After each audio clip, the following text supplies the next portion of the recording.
Hey, welcome to another episode of the Black Guy Who Tips podcast. I'm your host, Rod, joined as always by my co-host, Karen. and we're live on a Sunday morning, bright and early, ready to do some podcasting. Find us everywhere you get your podcast. Just search the Black Guy Who Tips. We'll come up. Leave us 5-star reviews on Apple Podcasts. We like those. They're important, and we read them on the air. Like, makes us feel all warm inside. It does. The official weapon of the show is folding chair. Correct. And the unofficial sport, bullet ball. And bullet ball extreme. And we're not alone today. We are not. Today is a very special episode. We got a friend of the show. Guest. Today's guest is an actor, podcaster, comedian, just a TV show host, a man of just many overall talents. Many talents. Okay, prank caller, but don't ask him about that. It's Roy Wood Jr. What's going on, man? His latest stand-up special is Lonely Flowers. Is available on Hulu right now. We number 7, just behind General Hospital. I'm coming for you, General Hospital. Come on, General Hospital. Watch your back. Okay. Watch your number back, 7 General. in the top 10. Hey, well, congrats, man. We actually watched it last night, man. It's phenomenal, dude. It's tight. It's a straight up hour. Number one, which is interesting. 1 hour, 7 minutes with the credits, baby. Yeah, and we watched it all the way through the credits. It's like you reward us for watching through the end, which I appreciate. Yes. And then what I liked about this one is it's such a cohesive idea. Like the through line from the first joke to the last joke has an overarching theme about just society and how people are fractured, but in some ways that makes us almost more together than not, but we just don't recognize it anymore. And still was extremely funny, man. I mean, just hats off to you, man. It was an amazing special. I appreciate it, man. I started and ended the special with the same sentence, and that is one thing I'm stupidly proud of, and I don't know why. Just in terms of, it's like gymnastics, man. You want to do something that gets you, like that 7.3 degree of difficulty. Yes. I tell you who do it, though, is Ali Sadiq. That brother had, I don't know if it was Domino Effect 2 or 3. I think it was 2, where he starts the show with the premise and then goes, but first, let me tell you this. And that's 55 minutes of other shit. Right. Then he delivers the joke that he set up at the top of the show. I was like, God damn, this motherfucker. That's beastly. That's a magician right there, man. Yeah. How long did you work this out on the road before filming the special? About a year. Little under. I quit Daily Show that October. We taped this in September. I had about half of the jokes in the clip already by the time I quit Daily Show. But then the more I started writing on it, because you quit the show and like ain't no new TV gigs, and let me get my shit together.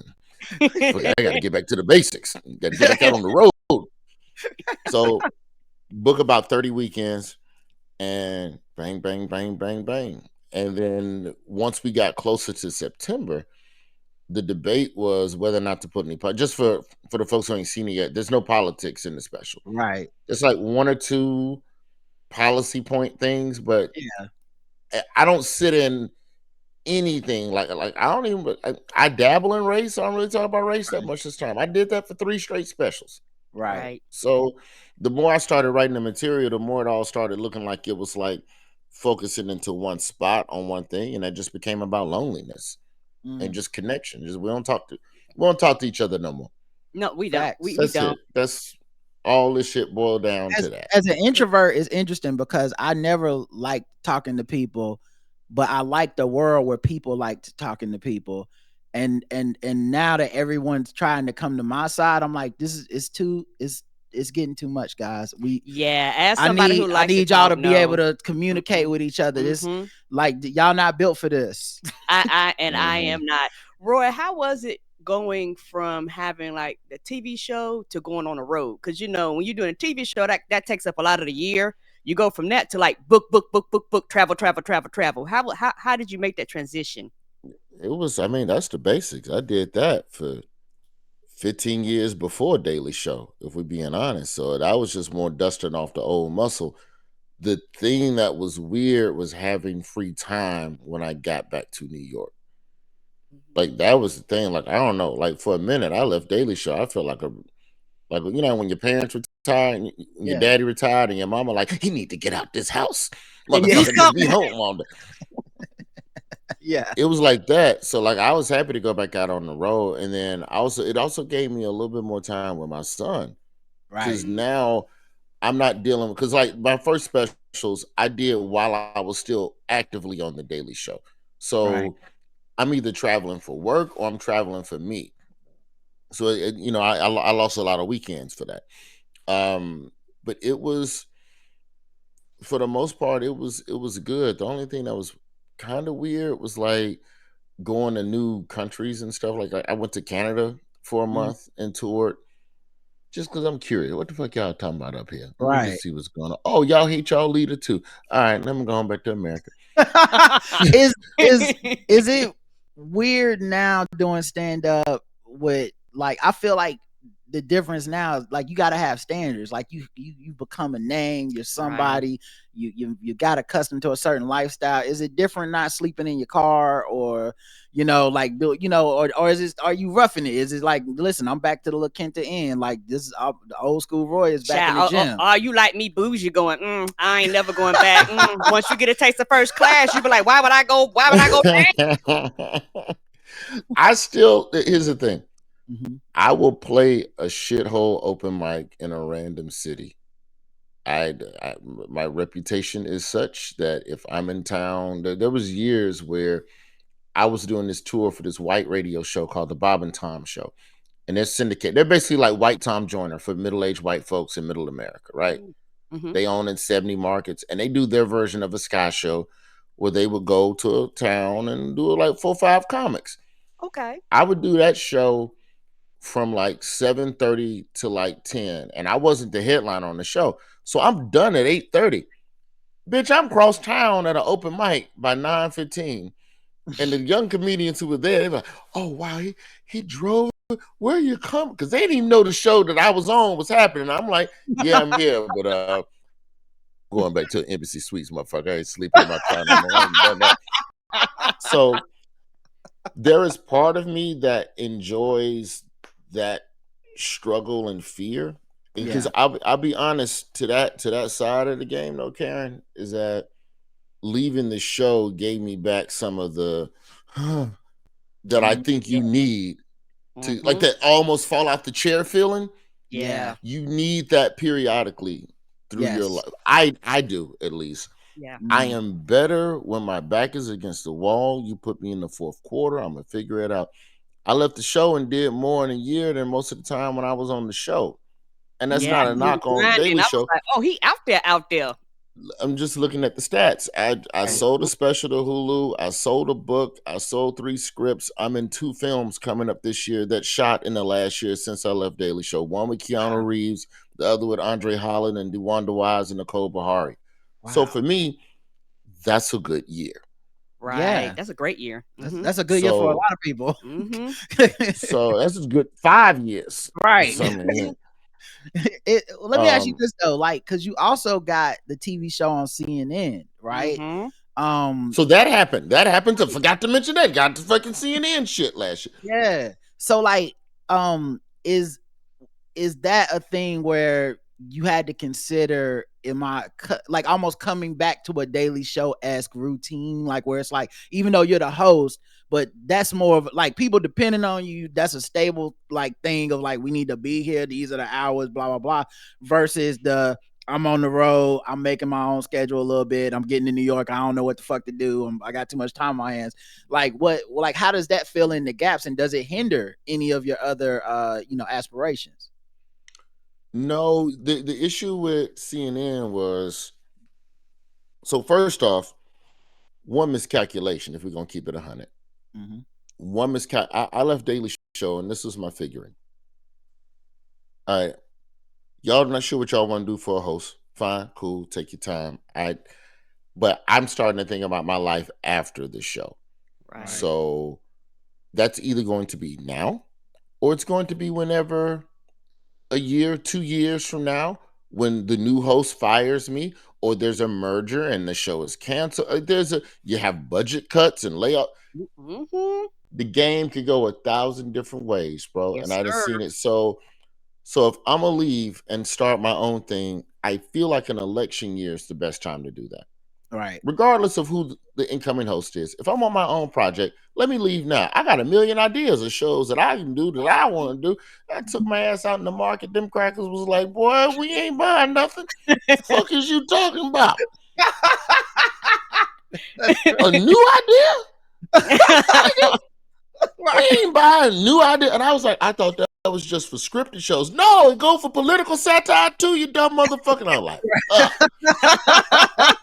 let me go and book these 30 weekends right quick. Get on the road, sling these jokes. So you gotta figure out ways to like resell them reboots. You know, I feel like that's what's getting greenlit right now. You got a Roy Wood Jr. comedic take on In the Heat of the Night. You know, something like that. You be sneak dissing. So when I looked at the market, they were only making remakes. And so when CNN came to me with Have I Got News for You, I met with the British producers first, which when you're thinking about joining a television show, that's not the norm. Right. You know what I'm saying? Like for the producers to go, hey, CNN is going to do what the fuck we tell them to do. It's our show. And then I find out it's it's a remake of a British show that's been on for 30 years. And I go, that's why they're making it, because we know what to do with this, because there's a case study. And if you look at Since I Left Daily Show, there's only been 2 new political satire-ish shows, like news panel shows. It's Us and After Midnight on CBS. And After Midnight is a reboot of At Midnight, right, from when it was on Comedy Central. So nothing new is getting made right now. And I didn't calculate that we would be in a creative low tide from the late night TV side of the game. I knew we was doing reboot city for TV and all. Let's bring back a reunion show and all of that shit. Okay, all right, fine. But I didn't calculate that. So the CNN thing, in a way, it kind of fell in my lap, but I also feel like I wouldn't have even been offered it if I was still over a Daily Show, because at that point I got offered. Matter of fact, I got offered CNN around the same time they were rumoring that Joe Biden was about to get pushed out. Yeah. You couldn't leave Daily Show to start. The way the contracts are staggered, right? At least the way my contracts were staggered, I would have been locked in through the election. And there's no way you're going to let me just leave in the middle of it, because you can't break new correspondence during an election year. It's just you integrate them into the Daily Show viewership the year before.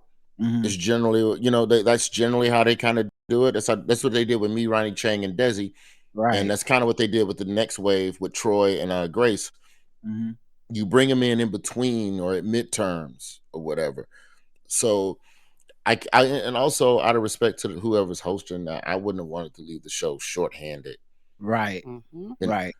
So you just kind of, sometimes you gotta, to do what's next, you gotta kind of like let go of what you got. So you gotta open your hand to receive the blessing. Close hand.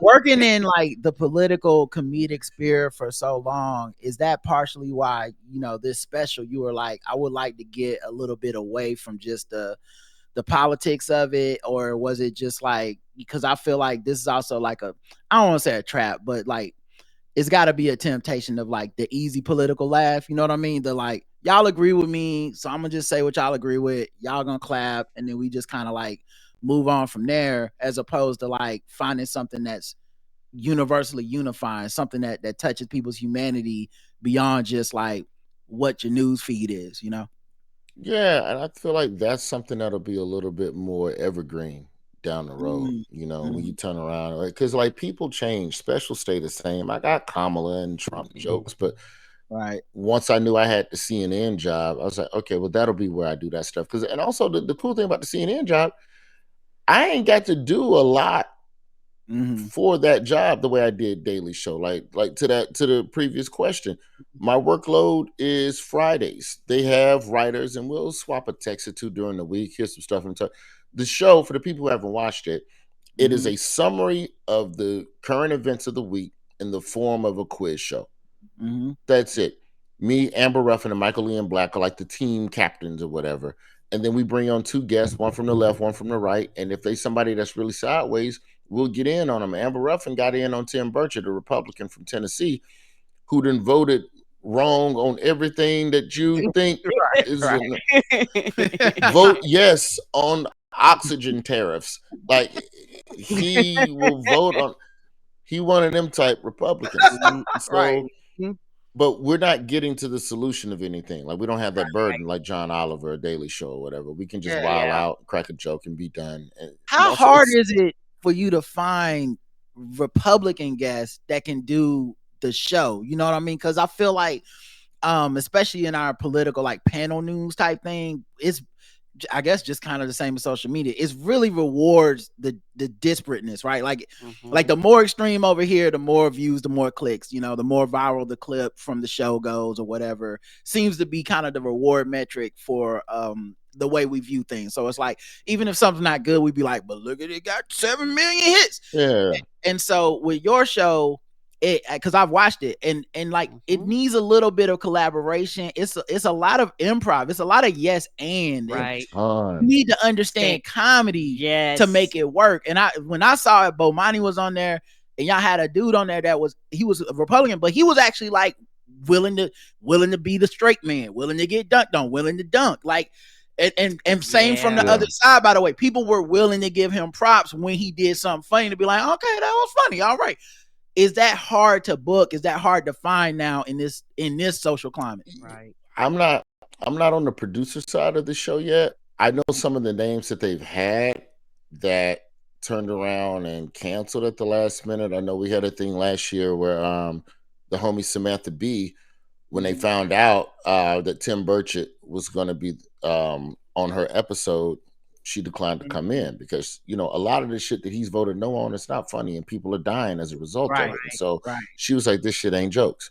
So if I come on there, I might slap the shit out and let me go and keep my book me next month. And we respected that. And we respected that choice. Like, we ain't talking shit about it. But because everybody's going to have a different focus on how they think comedy should be done now.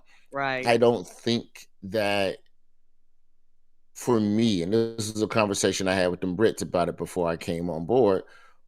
For me, I do not think we gain anything by having the same comedic approach we've had the last 8 years, which is they're stupid and we're right. Huh? Yeah.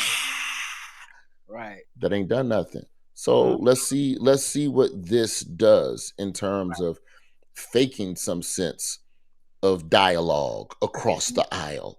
Right. Since y'all say that's what we need, well, let's see. And also, I don't think if you're highly liberal or highly Republican, you're going to start realizing the audiences are smarter than people are going to start noticing that you making a good point. You replacing a punchline with a good point. Yes. That ain't going to kite you for years no more. You got 8. You got 8 years out of that shit stylistically. I think it's going to turn, because you already see black folks talking about they checked out and I don't care. And so if you don't care to the point of not wanting to even be engaged in what Trump is doing, it's very much a y'all going to fuck around and find out era for a lot of liberals to Republicans, right? Yeah. So you don't care. Then I mean, you don't care what's going on over there. You don't care if the forest is burning. So then I feel like you would then be less inclined to laugh at humor that focuses on a thing that you claim to be no longer politically interested in. Right. So if you put jokes in that bucket, I don't know if I'm not going to get you. Right. The returns got to be a diminishing returns at this point, because one, that bucket's full. Like it's just been what comedy has been for so long. And I think the division that we have online, you can see it in your algorithm, right? It's like the clips that are shared was like, look at comedian slams the audience member or whatever. And I'm sure the other side is getting a version of whatever that looks like too, you know, but at some point it's like Yeah. it's like I feel like comedy. I feel like comedy, like political satire, political humor, for the last 8 years has been, look what they are doing. Mm-hmm. Look, come, look at what they're doing to us. Look what they are doing. And I think now, if you do it right, you get a couple of conservatives on your show, you get a couple of conservatives to talk to you, go, look what you all are doing. Mm-hmm. And I think if we do our show right on CNN, we'll be able to have policymakers on and through joke form roast them about the dysfunction of how they are running the country. Instead of calling them out from across, come on over here, sit your ass down. We're gonna be nice to you. Right. We're gonna get you. And then we're gonna get into these jokes about what is happening and then try and create a sense of accountability. Yes. Now they gotta come on the show for that Right. to happen. And so we've gotten a couple good bookings so far that I think are like the testers to show everybody else that you could come on. I would love to have Ted Cruz on the show. Mm-hmm. Mm-hmm. Would love Elon Musk on the show. Yeah, they would Right. never agree. Right. Yeah, I don't think so. Right. I don't think so. Yeah, Yeah. because there's also a reward system over there that's kind of similar to the like we don't sit with them. I think that's a thing that people didn't see coming really from the like we're not sitting with each other thing was like the creation of like a space where like like Joe Rogan's the biggest podcaster in the world, but part of why he's the biggest podcast because he created a space where people are like, cool, I don't want to sit over there with them. Let me come sit with you. You're going to at least hear me out. Like I could say some nonsense and you will at least sit across from me and treat it with like, that's interesting, as opposed to like, get the fuck out of here, you dumb motherfucker. And I think that tone does matter when it comes to people sitting down because you can't really have accountability if you're not sharing the space. What were you gonna say, Karen? That's true. And I was gonna say when you was talking about like buckets being full, Mhm. if you look at me and Roger subscribe to like this newsletter called like Pod News, and if you look at their numbers, a lot of their numbers say how a lot of their political podcasts, their numbers are tanking. Yeah. It tells you they've lost in the last year, since the election, 1 million subscribers have been down. So what you're saying is right, Roy. It's like you have to pay attention to what's happening. And if people are purposefully CNN, all these people, for their political shows, it's going down. Yeah, people tapping out. Right. So if they're tapping out, you have to reach them. You can't be like, well, then we don't care no more. Let me ask you this though, Roy. Selfishly, do you ever kind of want to have a crash out on the show, like that moment that everyone's talking about? Like if Bomani would have just said, "I'm sorry, Roy," jumped across the table and started choking that man, would you have been like, you know what, that's bad? Yeah, it's a bad look, but that's a billion views. We're gonna be Shannon Sharp level. All right, security. Yeah, I mean, you still want a show where the next guest will come on, so we turn down your niggerdom a little bit, Bomani. I had to do him the way Arsenio did me on Star Search. You ever heard that story? Nah, what happened? Star Search. I was on Star Search 03, and B2K was one of the celebrity guest judges. And so, it's like Apollo. You perform, they rank you 1 star to 5 stars. Mm-hmm. And they go to each judge, 3 stars, 4 stars, 3 stars. They get to B2K. They go 1 star. I would have hit 0, but there's no button for it. Oh no! Now, for context, I'm 25. Right. These are 2 13-year-olds. My comedy's not for you. Right. It was never going to be for you. It was always going to be 1 star. But you're not processing this on live television. Right. And I'm standing there next to Arsenio, and they give you the judge, give you the star, and the camera's back on you to get the reaction. Yes! My shit is twitching. You start glitching out. I was finna cuss them niggas out on live television. Right. Them 2 little niggas was finna get cussed out. And so I take a step towards the judge's table. It's 50 yards away. I'm not gonna make it. Right. But I'm like, motherfucker, like just the ignorant Birmingham and cool as shit. Arsenio Hall just tugs on the tail of my blazer and it yanks me back. But on TV, you can't even tell the shit happened. You can't even tell it happened. And Arsenio, through his teeth, Mike pulled down so the audio man can't even hear it. So you can't hear it at home. He goes, You don't want to do that. You don't want to do that. and he's smiling. He's smiling the whole fucking time. Professional. Thank you, judges. 1 star for Roy. Go stand over there, Roy. Come on through, Arsenio. Cut to the commercial break. Arsenio turned to me like a fucking black father. He just goes, nobody will remember a bad joke. Everybody remembers a bad attitude. That was like 20 years ago. Low key. Yeah, we wouldn't even forever. I'd be nigga that tried to choke 2 13-year-olds. Yeah, we be putting up your clip right now. Right? Yeah, we be playing. Y'all remember when Ron whipped them kids' ass? Man, he was funny. He used to have some good prank calls. Oh, he was gonna beat somebody. Yeah, man. It was legit a crazy ass time, and wow. And I don't even understand like why Arsenio did it. Right. You know, you'd be like, man, you could have just let me go crazy and got the ratings. Right. Why you care, man? He got a good heart, man. He was like, I don't want to see this brother ruin his life in front of me in America. Right.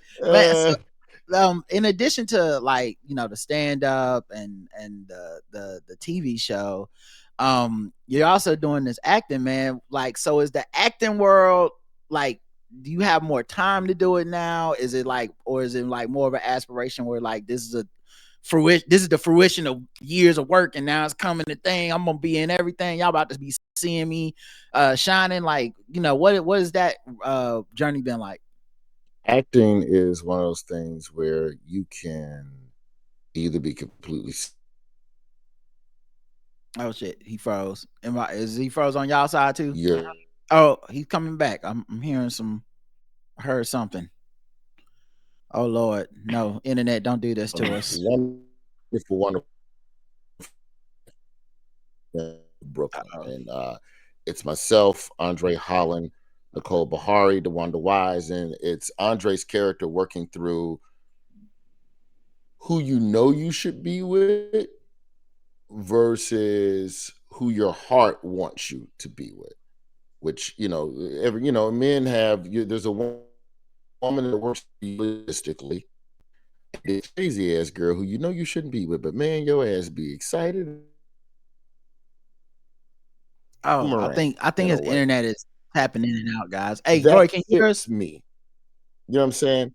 I don't need to be Andre Holland's character. I don't need to transform like that. There's a degree of technical that you need to have that I don't possess, that I ain't got, that I feel like the bigger schemings, how can I put it? Like,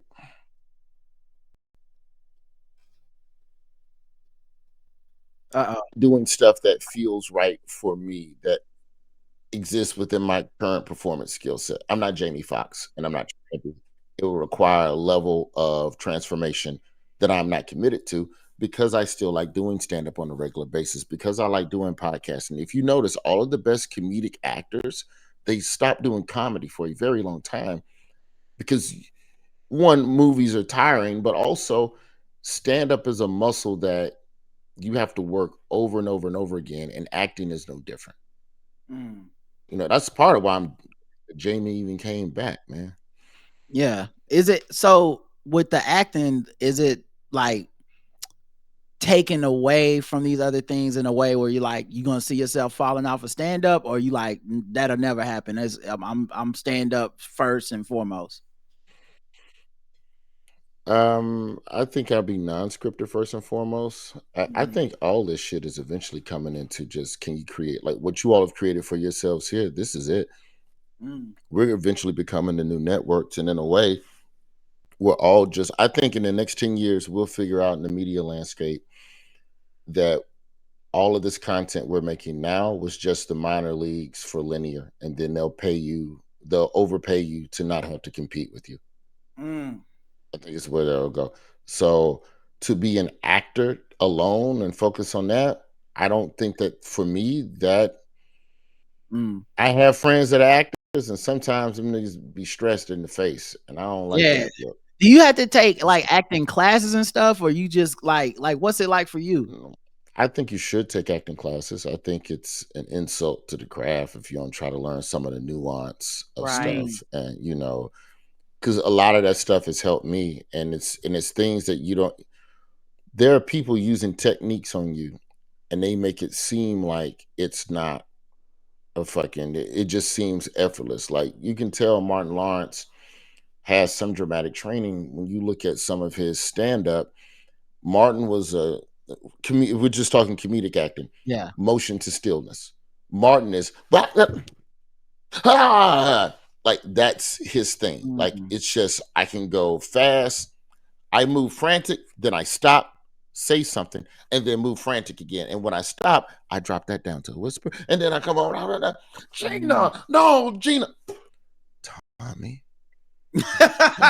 Right. Like that's technique, man. So I think you have to learn all of that. I mean, I'm fine with where I am, like in the Keanu, for example, so the Keanu Reeves movie, Jonah Hill, it's Jonah Hill and Keanu Reeves. Keanu's a white actor who's about to get canceled for something. A tape is about to come out, but he doesn't know what's on the tape and doesn't know what he's done. And I'm one of the people on this crisis, man. I'm like, think of me as a bizarro Ben Crump. Okay. Is what I play in the movie. Like Ben Crump meets Deion Sanders. I know that makes no sense right now. But that's literally who the character is. That plays a little bit more into me. Or like when I was the principal on Flatbush Misdemeanors, they yell or cuss. You can't, one of the two will suffice. You can't yell and cuss. Like that's fun. That's silly. That's enough for me, man. I'm thankful for that. I've written a couple films that I would love to do, but they're more buddy ensemble stuff. I don't want to carry the load. I'm not Eddie Murphy. I don't want to be. I think that for as long as you can perform live, you control your destiny. I think regardless of AI and all of that stuff, there's always going to be. Yeah, and that's what I take. Because the thing about AI, maybe it's just me. I'm going to open up a third eye for you.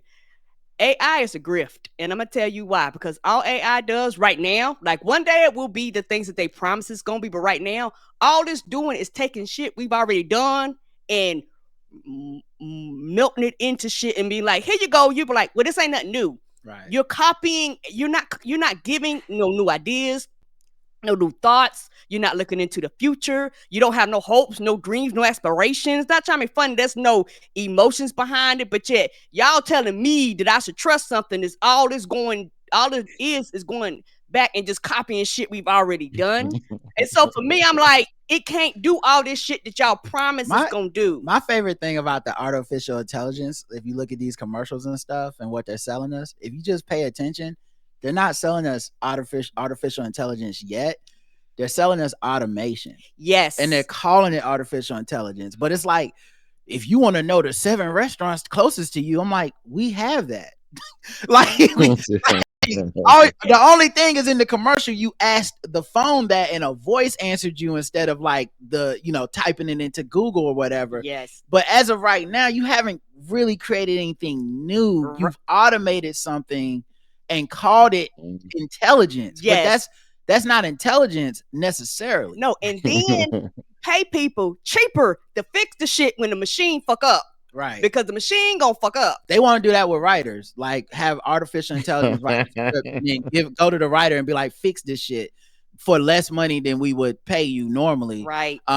So yeah, that definitely is. It's right now it is a hustle phase. I don't know if it'll ever come to fruition in the way that they wanted to come to fruition. We'll find out. But right now it's hard to tell. Yeah. Remember 3D televisions? That was gonna be the future. ESPN had you niggas in your house wearing glasses. Watch the football. Yep.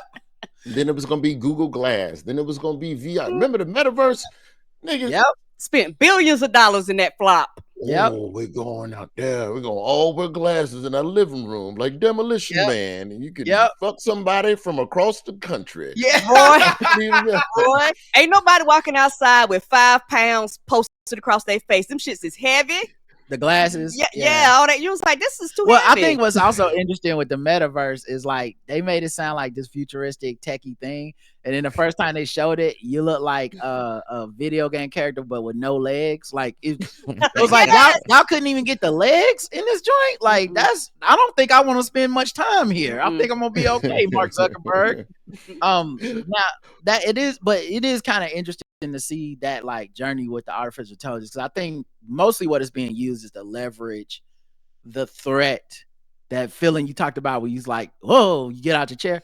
I feel like right now it's mostly being used as a threat to people and their work. To be like, don't y'all ask for too much now, because we'll bring the artificial intelligence in here on your ass.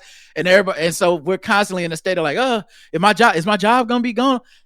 When they did it with writers, because I was working on game theory, and everybody's like, this Chat GPT, man, you could ask it a question and and we had some people that fucked around with like, man, I asked it to write in the style of so and so, and I'm like, this shit is whack. Like this is not, it's not good, but it's scary, and scary will keep you from going in the boss's office and being like, I need a raise, because scary is like, we'll get artificial intelligence to do the shit. And you're like, well, then I don't need a raise. I would have liked, I'm gonna go back to work. I'm sorry for interrupting the meeting. I feel like that's what it's for now. I got wait, sidebar. Tell me if you can see this real quick. Yes. Oh, that's you. That's you on the show. No audio though, right? You can't hear the audio. No audio. Okay. Yeah. Hang on. Let me just. That's B2K telling you. Oh, can you make it real bigger? I can make it the whole stage. That's BTK telling him. Yeah, okay, so here's BTK. Yeah. They said 0. No, Marion. No, Marion. He had to No, that was J Boog and Raz B. Oh, okay. It looked like Let's go back to confirm the ID. Okay, yeah, correct. My bad. So now when you cut back, notice that my arm is not around Arsenio. You see the shoulder? Okay. Yes. So Naomi Judd gives me 2 stars. I really laid it down this time. 1 star, 2 star. Ben gave 4 stars. So the assignment. So right there. Now you see Arsenio's arm is around me. Right. Yes. That was after the pull. Oh, that was after the tug. That was after the tug. And so that was the thing where it was like, all right, man, you right, Arsenio. That's a good black man. Right. That's a good brother right there, man. I appreciate him for that, man. Because I listen, the world would not be the same without you, brother. I declare it wouldn't. Like, remember that comedian that went to prison for assault? It was it's a hilarious, its own world's dumbest criminals. So what do you think about this stuff that I feel like it's been trending all weekend? Trump's inauguration is coming. I think Rick Ross, Soulja Boy, Snoop Dogg, and one other person I'm drawing a blank on performed at his crypto event or something. And I feel like the whole internet is coming down on him like, Nelly. Everybody's coming down on him like, God what the bless fuck is this Nelly. shit? Nelly tried to go on Willie D and explain himself. I got the clip, by the way. We can watch Nelly try to explain. Let it ride. Let that ride first. I haven't seen this one. Oh, you haven't seen it? Okay. All right. I will pull it up. If you got both sides of it, we need to also look at Willie D's face, because Willie D is trying to understand. Willie, first of all, I can't think of a person I less want to explain my possible racial faux pas to than Willie D. I don't know if y'all know his legacy, his raps, his stances on issues. He ain't exactly the one to be playing these games, and I would not say he's always the most sympathetic ear. This is the same brother that gave us the song "What a Coon's At." So he also gave us Bald-Headed Hoes, which encourage black women to go on their natural hair journeys. Correct. That is correct. He was ahead of the curve. I don't think that's what Bald-Headed Hoes was about. I don't think it was. Look, do we need facts in 2025? We don't need fact check.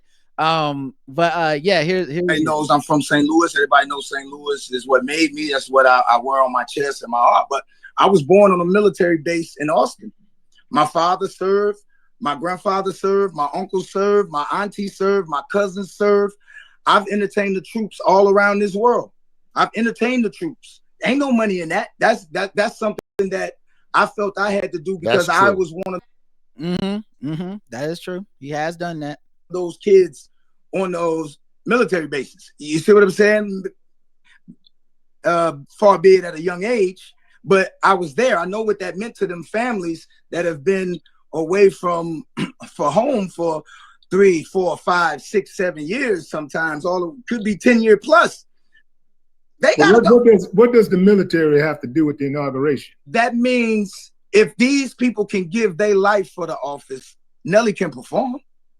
For who? Now I gotta say, I do think it was a bad choice to go third person on that. You know, I think you should have said I instead of Nelly, just because now it sounds like an ego thing. But I get his answer. It sounds like it's not related, but I actually think his answer. Oh, you're muted, Roy. I don't know if you meant to be muted. I'm listening. I was yelling at the book. My bad. I just want to make sure we didn't. But yeah, I think I know it sounds unrelated, but I actually do kind of understand his point of the military has a duty to the country that they perform regardless of who is the president, regardless of who they voted for, regardless of who won and who lost. The problem is, nigga, this ain't the military. This is you didn't take no oath to become no rapper. Right. You just chose to rap. I mean, Nelly has a lot of Republican fans, and it'll benefit his ticket sales to be there. It's the closest thing to the Super Bowl. So I think, though, as consumers and people, why do we still hold these high expectations on our entertainers? Why do you assume that Snoop was going to be there with you in the fight and the Snoop thing is a little more intense because he the one that said fuck Donald Trump, and if you perform for Trump you're a coon, and you know, die a hero, live long enough to be, you know, Snoop is in that realm now. So I understand the hypocrisy of it. I don't think he can come back around black media without eventually having to answer that question, but I don't think any of them are going to lose money because of this. Well, there's two things about it. The first one is this. When I saw Nelly talking to Willie D, my first thought was, uh-oh. Then the second thing is, I think we hold our celebrities to the standards that we would hold politicians to. And we want our politicians to be celebrities. And I think that has been an inflection point after Obama that probably started with Reagan, to be honest. But after Obama, I feel like everyone was fully in the tank. Like, we want politicians that make us feel like Beyonce. You know what I'm saying? Like, it's AOC. Like, it's like, well, what's the policy? It's like, we need an attractive person that can deliver a dynamic message and a great speech and make us feel flowery, and we want to play music. We want to have a performance. And when it comes to our celebrities, if you look at what the standards we hold celebrities to now, it's not like, to me is like a low bar. So I understand why people are mad. Like, performing for Trump, I think, is one of the lowest bars to clear. Like, a lot of people could be like, well, I just think that's a bad idea. But there's also stuff where people are mad at stuff like, why didn't you put a watermelon in your avatar for Palestine, Lizzo? You didn't say nothing about that. That's like holding a celebrity to the status of like what you need your like representative in Congress to be saying. That has flipped, and I'm sure it's weird as a celebrity entertainer to be living in a world like that. Well, I just wanted to be rich and perform. Yeah, but the world wasn't burning the way it is now. When you first started your career, we're far more politically divisive, and the folks are starving. Like, it's way worse now than when fucking Pimp Juice came out. That's true. It ain't the same. One of y'all got to read Keith's comment in the chat right Air now. Force we have to take a break. Air Force Ones do not make you an Air Force veteran. Oh no, it does not, baby. It does not. That's stellar, Keith. Go ahead. Hilarious. And you know what, Roy and Roderick, for me, I never felt so old until I had the realization that Roderick say, because I'm looking at AOC like, hey, you're a politician, do politician shit. And I'm looking at the celebrities going, I don't give a fuck about your political views. You can't vote. You can't put nobody in office. You don't go on the Senate floor. Like, not trying to be funny, you don't got no real power. I'm looking at the politicians like, do your job. I still have a kind of an old school view like that. And I don't think I'm alone. I just think the places that we share these opinions are places where you feel alone. So like, if I were to say this on social media to be like, guys, I'm gonna be honest, not really mad at Nelly because I never really was expecting much from Nelly. It's like, but how can we I thought you stood for, so you can't say that. But I feel like the vast majority of people believe what I just said. Like, if you go to a Nelly concert, very few people are there to be like, well, it's really about his political views, honestly, and I was here to support that. It's like, no, you were here to hear Air Force Ones, maybe country grammar. That's what you came for. That was the deal. And with politicians, and like I said, I'm not knocking this. I get it. This is the new environment. But with politicians, I didn't need AOC to be good at TikTok. It's cool that she's good at Instagram Live or whatever, but I didn't need it for me to measure her worth as like, is she good at her job?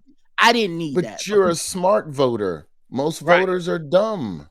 Exactly. So you need, like, as much as Jasmine Crockett has so many great policies that she's pushing, you need the roast of Marjorie Taylor Greene, because then it brings the fringe political people who kind of just, oh, wait, who's this sister? Oh, she cussed that white lady out. Now, tell me about your policies. That's how our attention spans. Because it used to be a time if you was a politician cussing and acting a fool and neck rolling or doing anything that was unbecoming, you would get roasted for stepping outside of yourself. So Trump has made that a norm behaviorally.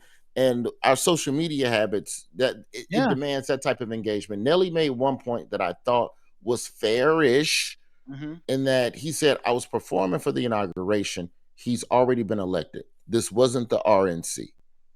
So his argument is that I'm not trying to help Trump get in office. He won. I didn't say shit the whole election. Let me go get this goddamn check. Let me get the crypto check. First of all, shout out, I got a second baby on the way. Ashanti ain't no cheap date. Shout out to Soulja Boy, because he the one that came out and flat out said Trump put a check in my pocket, and I was like, can't even argue with that.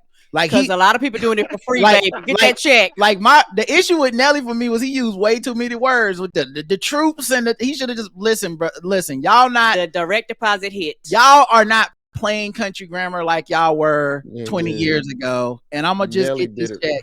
It's not my fault that y'all voted for Trump. Like, even when Obama like laughed at Trump's joke, I was like, yeah, it's, guys, if you didn't want Obama to ever be in a room with Trump, there was a time for this in November. You could have squat. None of these niggas would have had to deal with him ever again. But because if he would have lost, he wouldn't have been showing up to these events. I guarantee he would have been like, I need to get out the country. Okay. I don't know what these trials looking like. But as soon as he won, he is a staple of the American culture as much as any other president that we have.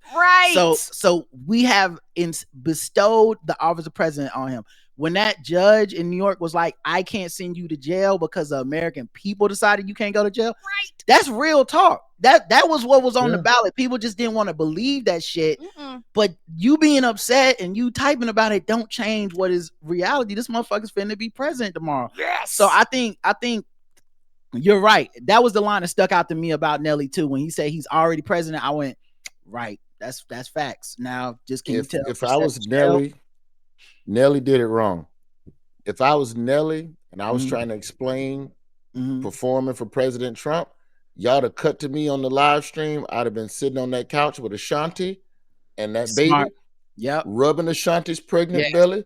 Like, it was family, man. Y'all, I'd have been sitting there like, who's the pastor that was cheating on his wife all the time? Then they got on the screen. Derek Jackson. I'd have been sitting there like Derek Jackson. And Ashanti just sitting there. As y'all can see, this is a woman of stature. It takes a lot of money to take care of Ashanti. Today is a day for unity and the black family, Willie D. Like, he would have had to exactly keep rubbing her feet. The first scene would have just been me rubbing Ashanti's feet. It seems there's been a lot of discourse about my choices of venue for performance. Now, as a family man, kiss them feet. Come on through. Kiss them hands. Now is a time for love, I would say. Yeah. It's a wild time right now, man. Like, I just think that my thing though is that, like, somebody in the chat was asking his Chris, I can't say it. Yeah, name. You know Chrisette the Michelle. one. Yeah. Has her reputation and relationship with the Black community completely recovered? I don't think so. I would need to look through her run of performances since the first Trump inauguration. Like, did you do an Essence Fest? Did you do one of them side Essence Fest? You know, Essence Fest, they got the main stage, and something like they can go do the side stage. We got another one in the locker room. Got another activation. I haven't heard her name in I looked it up just now. She is touring in 2025.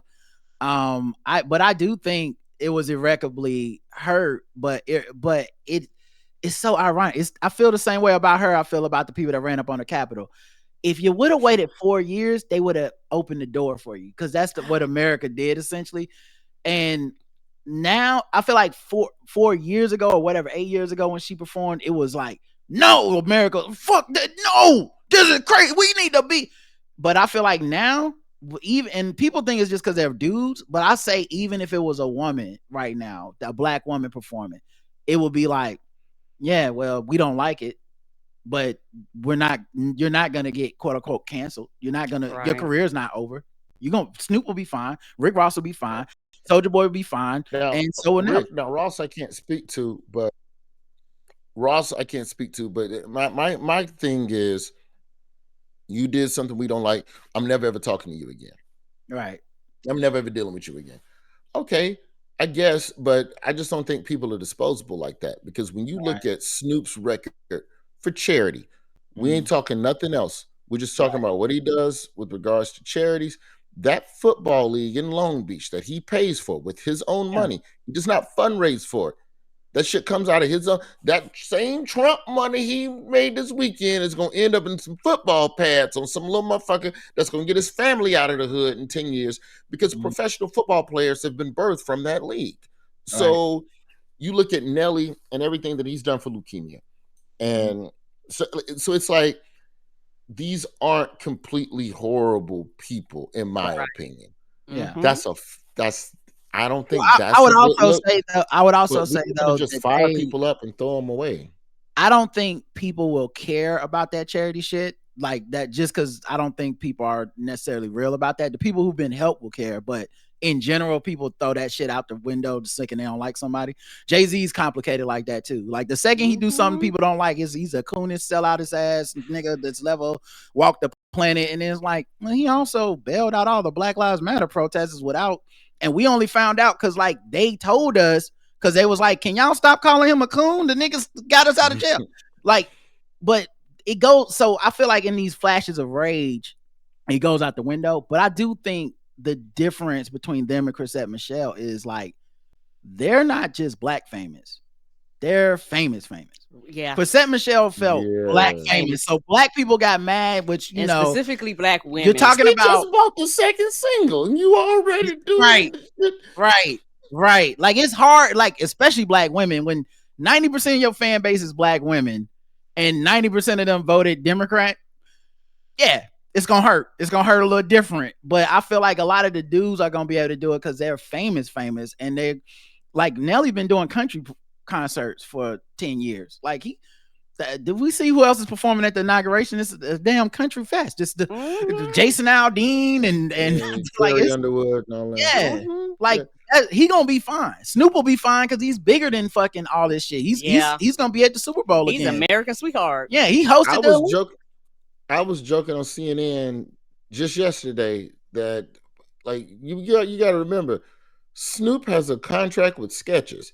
That is a Skechers ass demographic right there, boy. Yeah, they gonna. If you want to sell Skechers, go to the Trump inauguration. Snoop should have a merch table out there, bitch, right in the lobby. They saying that Trump also did this crypto thing, and they're like, he made $30 billion overnight, and then because of the way that the office is set up, you have to divest from that stuff before you can take the office. And so they're like, this is the perfect like meme coin, like the Hawk Tour girl thing. because he got to sell it. So it's like, I had to sell it, y'all. I'm sorry, $30 billion in cash now. Sorry to the rest of you niggas holding them coins. It's worthless.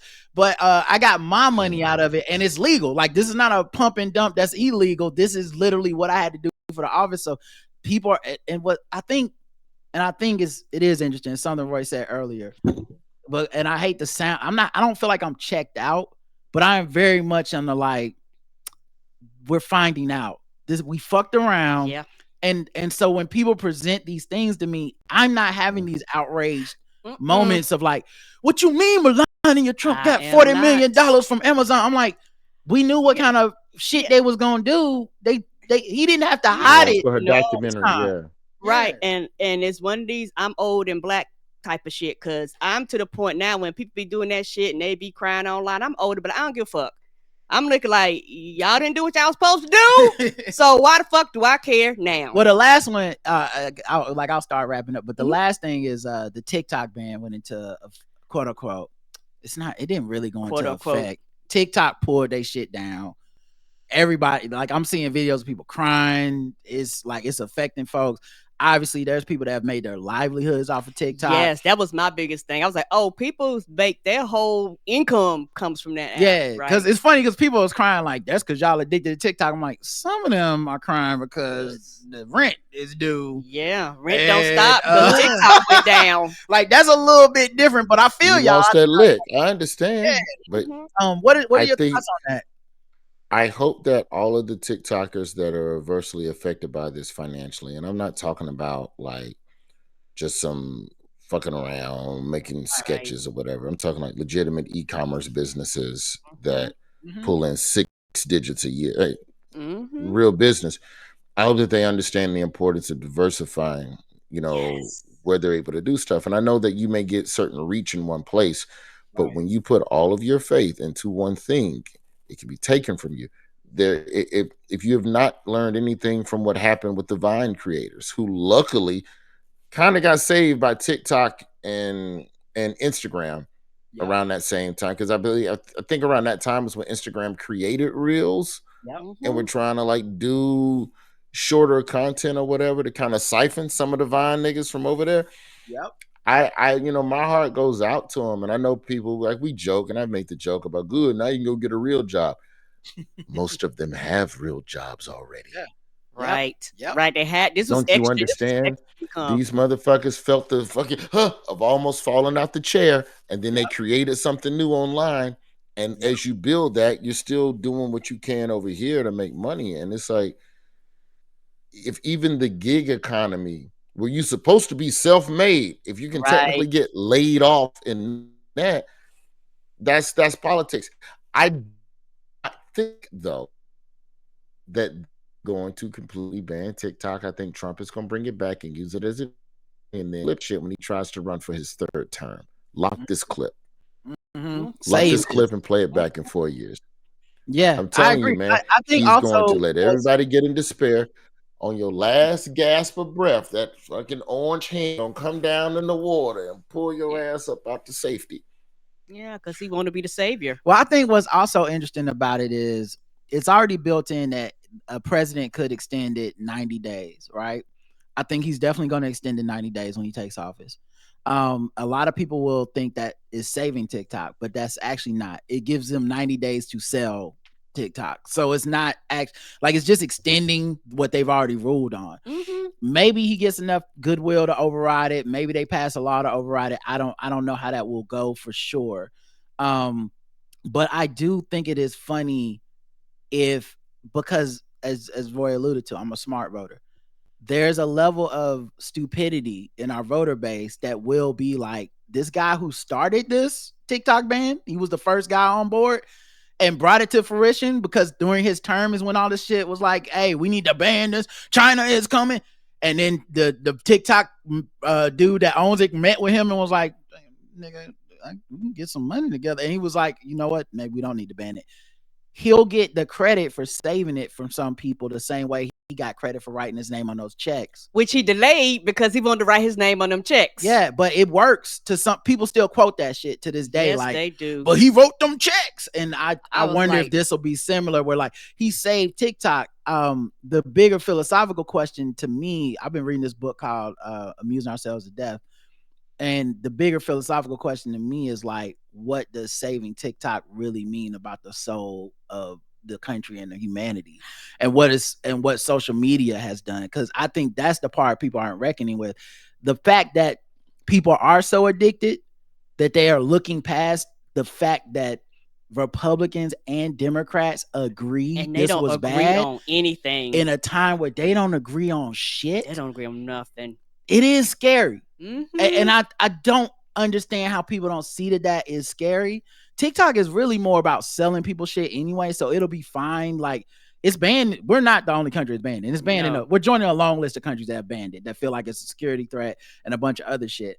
But I do understand the hypocrisy and conflict that people live in, because at the inauguration tomorrow, the owner of Twitter and the owner of Facebook will be sitting right next to Jeff Bezos, the owner of Internet Connection, you know what I mean, and Amazon. Like it does feel like, well, no, if it's the white man telling y'all what videos to play and think in the algorithm, that's different. Now these Chinese people, we don't know them, so that's not okay. So I do understand people's trepidation, but I really do think that the fact that someone's vote would hinge on access to a social media platform or not, and conflate that with like freedom of speech, says something about what we've lost, our faith in institutions, our faith in the government doing the best thing for people. Right. Because this is the one time they agree. And that I'm old enough for that to be a big deal to me. Like, yes. I don't have to understand it for me to be like, wait,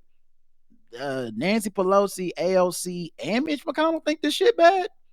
What the fuck? So I do kind of relate to that. But yo, Roy, thanks for coming, man. We appreciate you, man. Appreciate y'all for having me. Always, you know, I love chopping it up with you, man. Yeah, anytime, bro. And we love kicking it with you. Yeah, the special is outstanding, dude. It's great work. So funny. It's so tight. It's so smart.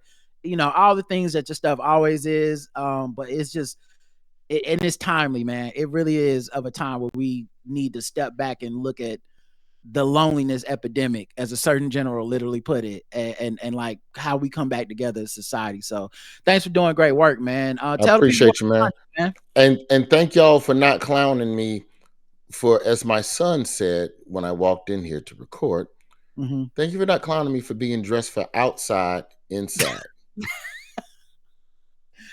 Look, you're a father, you got a lot of life going on. Is that a big baller brand cap? I didn't know what Birmingham Black Barons, and I hate it. I hate that it don't have a baseball or something. So you niggas, this is Black History. This is not me condoning a nigga rapping in the regular season of the NBA.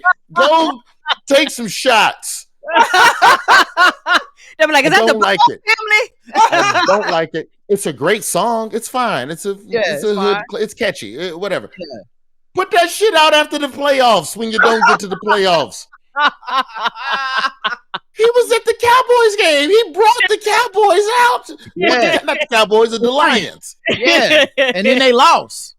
Man. It's the tweaker curse. Man. Well, that's good. I put this on to go to Dunkin'. I went and got some coffee this morning, just never took it off. And then I looked at the clock, and I was running late. I'm like, let me just get in there. And he gonna go, why are you on TV with a coat on? Oh, take your ass up there. Go watch Independence Day 2.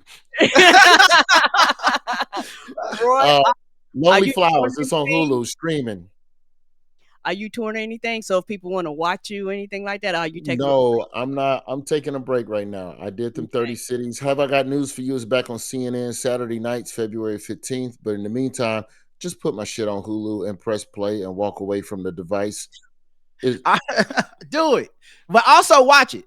Because the shit is good, it's guys. Actually, pretty good. All right, we'll be back throughout the week. I believe Tuesday's guest is JL Covan. So thank y'all for listening, everybody. We appreciate y'all. And until next time, I love you. I love you too. Mwah. Bye, everybody. Bye, Thank Roy. You, Roy. Have a